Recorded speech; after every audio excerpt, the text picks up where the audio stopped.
A very good afternoon. You are just in time for The Ambassador, where we debunk global diplomacy and geopolitics. I am your ambassador, Susan Nganga, and today we'll focus on the United Nations, which marked the 31st commemoration of the International Day of Reflection on the 1994 genocide in Rwanda. Secretary General Antonio Guterres called for global action to prevent future atrocities, while Rwanda's UN ambassador urged that never again be a guiding principle. This year's reflection comes amid ongoing violence in the Democratic Republic of Congo, where the M23 militia continues its rampage. Nations mark the 31st commemoration of the International Day of Reflection on the 1994 genocide in Rwanda. Over 100 days, extremist Hutu forces killed an estimated 800,000 Tutsi and moderate Hutu. In his address, UN Secretary General Antonio Guterres reminded the world that no society is immune from such violence, urging all nations to join the Genocide Convention and protect their populations from crimes against humanity. This terrible period of Rwanda's history reminds us that no society is immune from hate and horror. And as we reflect on how these crimes came about, we must also reflect on resonance with our own times. Rwanda's UN Ambassador Robert Kainamura emphasized that never again must go beyond symbolism and must guide policies and reflect collective responsibility. The genocide against the Tutsi was not Rwanda's tragedy alone, but a haunting reminder of what happens when we fail to act. The genocide prevention is a shared responsibility, because combating genocide ideology cannot be the burden of survivors or affected nations alone. It stays, in the end, our collective imperative and responsibility. This year also marks the 100th anniversary of Rwanda's Remembrance Day Kwibuka, meaning remembrance in Kinyarwanda, a powerful reminder to honor the lives lost and ensure such atrocities are never repeated. This year's commemoration is also shadowed by the ongoing violence in Eastern Democratic Republic of Congo, where the M23 militia continues to terrorize towns like Bukavu and Goma. The crisis serves as a plain reminder that the fight for peace and justice continues, and the promise of never again must be upheld through action. Elvin Muyodi, GBS News. Uganda's police defense forces have confirmed on their readiness to restore peace in East African region, which is currently facing security challenges. Uganda, which deployed its security personnel to South Sudan last week, agreed to work with the entire regional neighborhood to help build peace and unity. A joint discussion between Uganda's police defense forces and Burundi's defense forces, which aims to restore peace in the Eastern African region, and this being a moment which several states in the Eastern African region face political instability erupting into war. UPDF Major General Bakasumba reaffirms on their capability to restore order. We can undertake any assigned task militarily to the required end state. Remember, we are the first two African countries to deploy in Somalia. For us, we deployed it was in March 2007. Then thereafter, Burundi followed us. Bakasumba speaks amid Uganda's latest deployment of its troops to southern Sudan in efforts to restore peace back in the African youngest state that is under war, especially after the differences between its Vice President Dr. Riek Machar and President Salva Kiir escalated.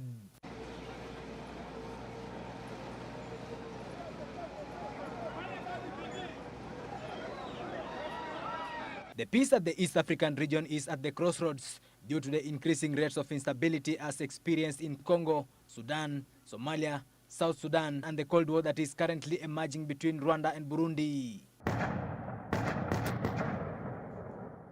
Will UPDF manage to restore peace in the Eastern African region?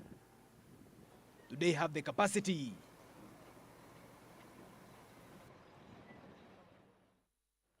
A night of music and dancing in a Caribbean capital turned to tragedy when a popular nightclub collapsed, leaving many dead and others trapped under the rubble. Emergency services rushed to the scene as ambulances transported the injured to nearby hospitals. Authorities have launched a search and rescue operation, with the nation in mourning as efforts continue to find survivors.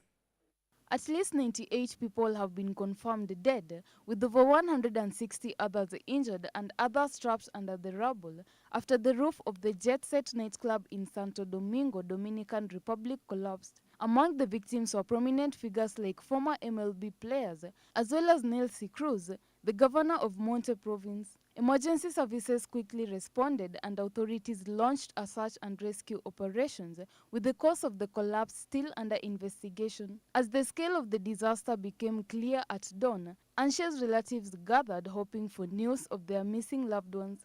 President Luis Abinadar visited the site to oversee rescue efforts and offer condolences to grieving families. Since last night, we've been following minute by minute this tragedy so that all the resources and government emergency institutions can be available. But we still have a long way to go. We have trust in God that we'll still rescue more people. In response to the disaster, the government has declared 3 days of national mourning, and flags across the country will fly at half-mast. Authorities are continuing their search for survivors, and the public has been urged to donate blood for those critically injured. The collapse has shocked the nation, which remains in mourning, especially as the victims were well-known public figures. Teresa Tiengo, GBS News. The United Kingdom royal family is continuing with their state visit in Italy since yesterday. King Charles III and Queen Camilla were welcomed by Italy's president. Here's more from Italy, Rome. The royal family arrived in style yesterday in Rome, Italy, for a state visit. Italy's President Sergio Mattarella welcomed them. King Charles III and Queen Camilla were then escorted to Quirinal Palace by presidential guards.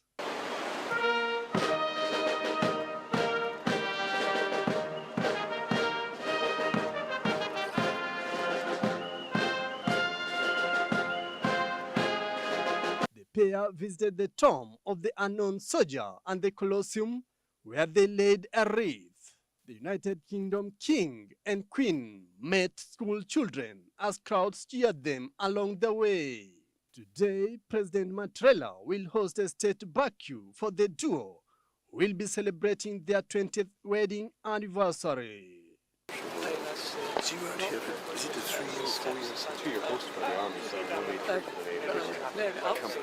yes, so we're lucky very lucky. Multilingual children.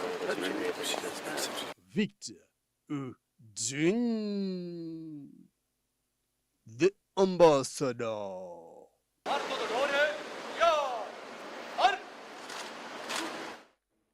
Thank you, Victor, for that report. Now, the ambassador will take a short break. We'll be back with even more.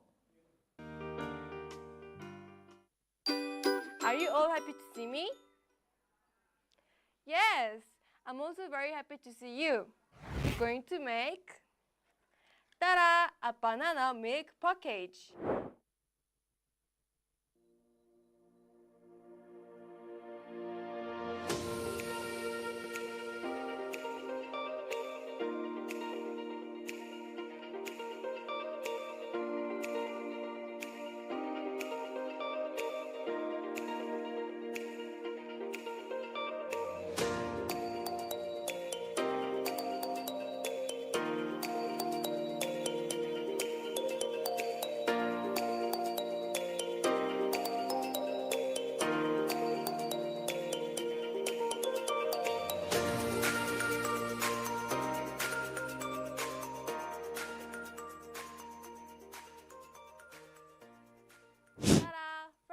Now we're done with the banana milk package.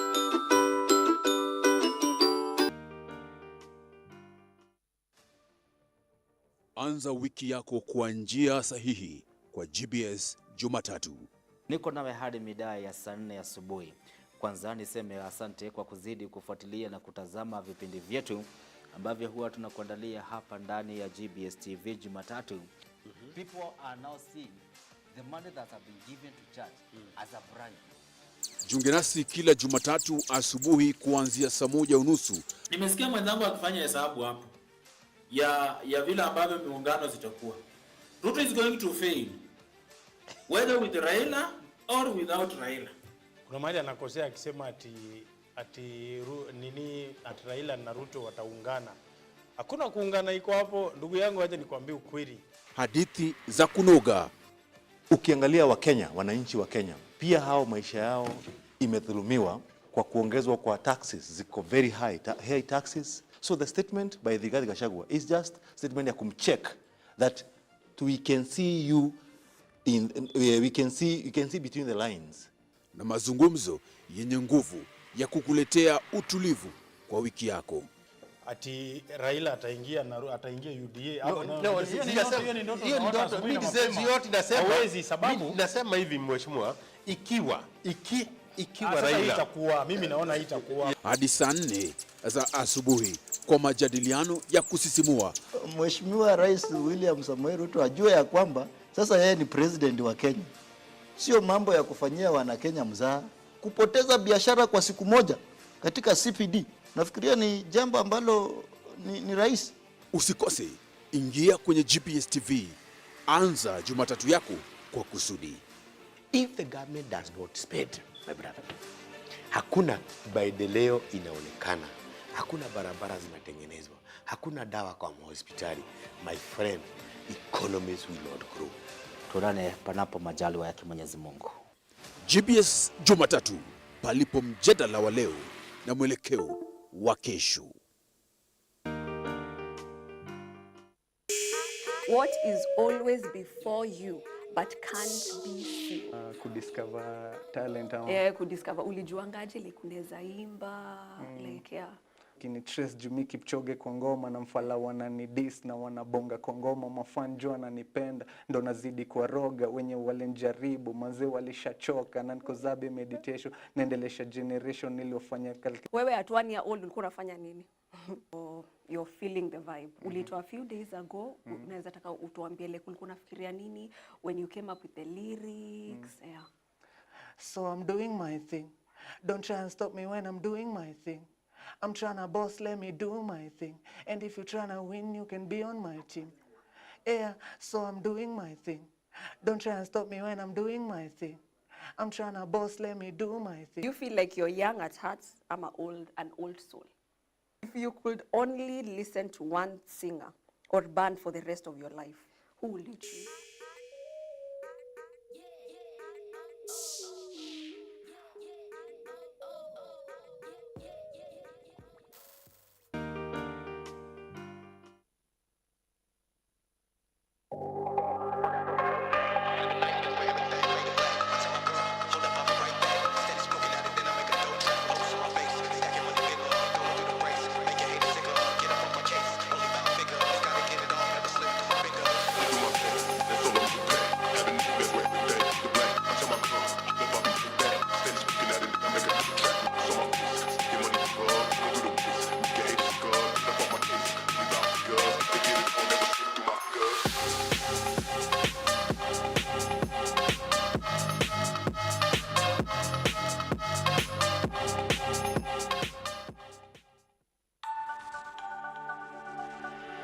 Everywhere, GBS. Welcome back to the bulletin now. Ukrainian President Volodymyr Zelensky has confirmed the capture of 2 Chinese men fighting for Russia in eastern Ukraine, a development that could escalate tensions between Ukraine, Russia, and China. The discovery has prompted Ukraine to demand a response from China, given China's diplomatic support for Russia in the ongoing conflict. Here's more on that scene. President Zelensky shared shocking news, revealing that Ukrainian forces had taken 2 Chinese men into custody, with indications that more Chinese nationals might be involved in the fighting. Although China has been a close diplomatic ally of Russia, it has not publicly provided direct military support. Zelensky implied that Russia's engagement of Chinese nationals, along with other countries like North Korea, signals that President Putin is unwilling to seek a peaceful resolution to end the war. Ukraine has not disclosed whether these individuals were acting on Chinese orders, but their involvement could complicate efforts for peace negotiations. We captured Chinese fighters in the territory of Ukraine. Ukrainians entered battles with 6 Chinese fighters. 2 were captured. There are documents and passports. There are even credit cards. These are Chinese citizens. Ukraine has summoned China's diplomatic representative to demand an explanation of the situation. US officials have expressed concern over the reports, although they have not verified the claims. Zelensky urges the US to take a stronger stance against Russia, highlighting the need for increased cooperation between the US and Ukraine in the peace process. This development underscores the growing complexity of the war in Ukraine, as foreign involvement from nations like China continues to fuel the conflict. It also emphasizes the delicate balance required in international diplomacy, where the actions of one country can have ripple effects across global politics. This is Abdi Hamid Ali, GBS News. We'll keep you more updated on the Russian-Ukraine war. Now, 3 American citizens who faced death sentence over a failed coup attempt against the presidential palace in Kinshasa, DRC, in May 2024, are now in American custody and will be repatriated to the U.S., according to the U.S. State Department. Among the 3 Americans who were detained was 21-year-old Marcel Malanga, son of opposition figure Christian Malanga, who led the failed coup attempt that targeted the presidential palace in Kinshasa. The elder Malanga was later killed while resisting arrest, Congolese authorities said. Marcel Malanga has said his father forced him to take part. Also repatriated were Tyler Thompson, a friend of the younger Malanga, who flew to Africa from Utah for what his family believed was a free vacation, and Benjamin Ruben Zalman Polun, 36, who is reported to have known Christian Malanga through a gold mining company. Now, of course, we refer you to the U.S. Department of Justice in this regard for further information. They are, of course, they have been transferred. They're in our custody, and we also strongly condemn the armed attacks of May 19th and support the DRC authorities in holding those responsible appropriately accountable. At the same time, we seek consistent, compassionate, humane treatment and a fair legal process on behalf of those U.S. citizens. The pardon and repatriation came amid efforts by Congolese authorities to sign a Mindros deal with the U.S. in exchange for security support in the fight against rebels in eastern DRC. This is Jeff Abuki, GBS TV News. President Donald Trump has signed a series of executive orders aimed at revitalizing the United States coal industry, reversing years of decline driven by cheaper natural gas and renewable energy sources. The orders include measures to prevent coal plant closures and boost coal production, with the administration framing the move as a way to bring jobs back to the industry. However, the plan has sparked criticism from environmental groups who argue it will harm efforts to combat climate change.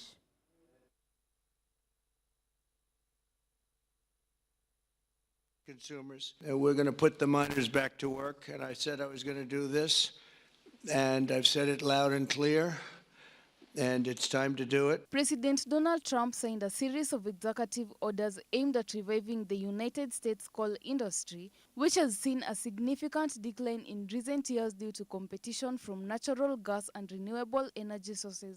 The orders include measures to prevent coal plant closures, utilize the Defense Production Act to boost coal output, and explore classifying metallurgical coal as a critical mineral to unlock additional federal support. Additionally, the administration is lifting a moratorium on new coal leasing on federal lands to encourage increased extraction. Now, under the executive order that I will sign in a few moments, we're slashing unnecessary regulations that targeted the beautiful clean coal.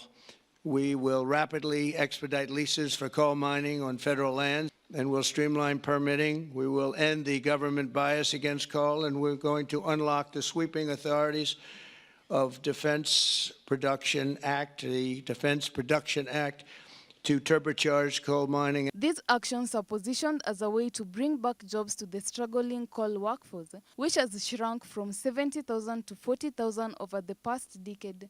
Coal producers have welcomed the efforts, with the stock of major coal companies seeing a boost, while environmental groups have sharply criticized the orders, citing concerns over coal's impact on climate change and public health. Teresa Tiengo, GBS News. Hezbollah has signaled its willingness to engage in talks regarding its weapons in exchange for Israel's withdrawal from key positions in South Lebanon. This comes as Lebanon's president plans discussion on Hezbollah arms, with some ministers calling for a clear table for disarmament. Abdihamid Ali has more. The issue of Hezbollah's weapon has been at the forefront of Lebanon's political landscape since the fallout of the war with Israel, which severely weakened the militant group. Despite the ongoing ceasefire, Israel's refusal to pull out from the 5 key locations in southern Lebanon has created issues in ceasefire negotiations. Hezbollah, backed by Iran, maintains that its arms are necessary for Lebanon's defense against Israeli aggression. Still, the group is reportedly open to negotiating their future if Israel vacates these contested areas and ceases its airstrikes. The call for disarmament has intensified not only due to regional instability, but also due to the increasing pressure from international actors like the US, who are pushing for Hezbollah's disarmament. The Trump administration has stated that Hezbollah's weapons are a threat to Lebanon's sovereignty and regional stability. The news of disarming weapons comes after a group of militants in Iraq, which is also backed by Iran, are also willing to disarm their weapons.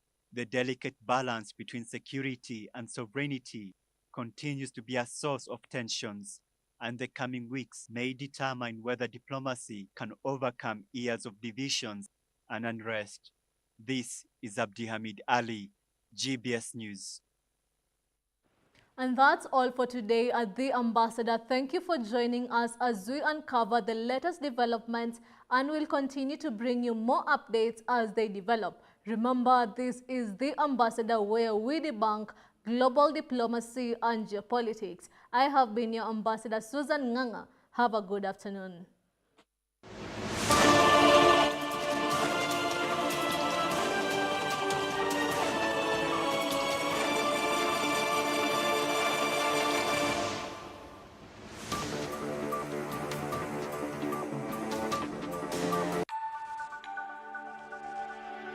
Everywhere, GBS.